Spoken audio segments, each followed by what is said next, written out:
Endometriosis आजकल एक बहुत ही गंभीर प्रॉब्लम शुरू हो गई है।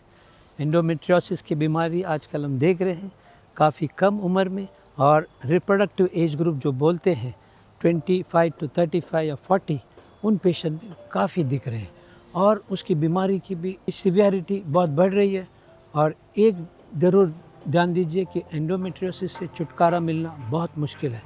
जब एंडोमेट्रियोसिस के पेशेंट को प्रेगनेंसी ट्राई करना है, वो सही ट्रीटमेंट से, सही अप्रोच से करेंगे तो ज़रूर फ़ायदा होगा। एंडोमेट्रियोसिस बीमारी क्या होती है? उसमें गर्भाशय के अंदर की जो लाइनिंग है वो यूट्रस के बाहर यानी ओवरीज, पेल्विस में सब जा कर के वहाँ हर महीने की ब्लड कलेक्ट होकर के सब चिकट जाते हैं, तो कभी कभी प्रेगनेंसी जल्दी नहीं होती है। हाँ, क्या हर पेशेंट को IVF लगेंगे? नहीं।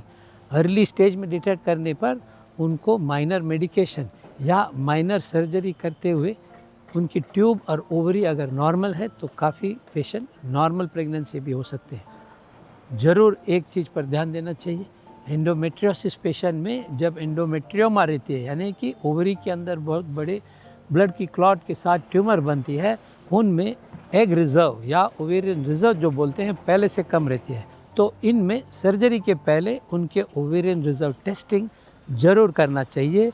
अगर ओवरीज में एग बहुत कम है तो आज ये माना जाता है कि ऐसे पेशेंट पहले एग रिट्रीवल करके उस एग को फ्रीज करना चाहिए, एम्ब्रियो को फ्रीज करना चाहिए, और अगर पेन बहुत ज़्यादा है तो फिर सर्जरी कर सकते हैं। और सर्जरी बाद में करने से ये फ़ायदा हो गया है कि आपके एग्स कम नहीं हो रहे, क्योंकि सर्जरी में ओवेरियन रिजर्व यानी एग की नंबर जो रहती है ओवरी में कम हो जाती है। तो ज़रूर आज पहले अपने डॉक्टर से डिस्कस कर लीजिए, क्या सर्जरी के पहले एम्ब्रियो फ्रीजिंग करना चाहिए या बाद में भी अगर एग रिजर्व अच्छे हैं तो ज़रूर बाद में।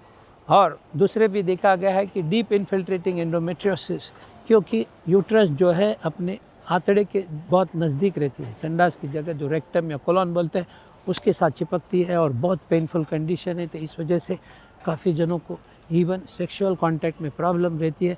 तो ऐसे पेशेंट में ज़रूर अच्छे स्पेशलाइज्ड एंडोमेट्रियोसिस सर्जन से सर्जरी करने पर काफ़ी सब जगह को क्लियरेंस करने के बाद नेचुरल प्रेगनेंसी भी हो सकती है या IVF के सक्सेस रेट भी ज़रूर बढ़ते हैं। तो don't worry, if you have endometriosis, ज़रूर कोई स्पेशलाइज्ड एंडोमेट्रियोसिस फर्टिलिटी क्लिनिक को कांटेक्ट कीजिए और उसका आप सॉल्यूशन निकाल लीजिए। Thank you.